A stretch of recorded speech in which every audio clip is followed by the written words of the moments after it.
So hello বন্ধুরা, তোমরা সবাই কেমন আছো? আশা করি খুব ভালো আছো। আমিও খুব ভালো আছি। আমার আরও একটা নতুন মিনি ব্লগে তোমাদের অনেক অনেক ওয়েলকাম।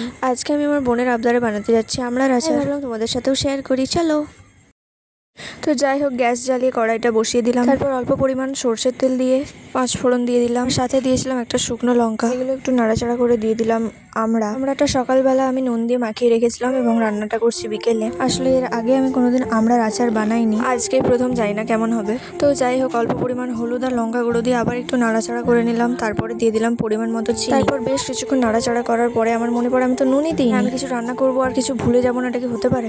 যদিও আমরা আগে থেকেই নুন ছিল, তাও অল্প পরিমাণে একটু নুন দিয়ে দিলাম। তারপর আবার বেশ কিছুক্ষণ নাড়াচাড়া করার পর আমাদের আচার তৈরি। এখন চলো টেস্ট করার পালা। সত্যি বলতে আচারটা খেতে খুবই ভালো হয়েছিল। আসলে এর আগে মাকে কয়েকবার বানাতে দেখেছিলাম বলে কোনো অসুবিধা হয়নি। রান্নাবান্নার ক্ষেত্রে যে কোনো জিনিস আমি একবার দেখলে ঝট করে শিখে যাই। তো যাই হোক, আজকে এই পর্যন্তই। আজকের ভিডিওটা কেমন লাগলো অবশ্যই জানাও। টাটা, বাই বাই, সবাই ভালো থেকো।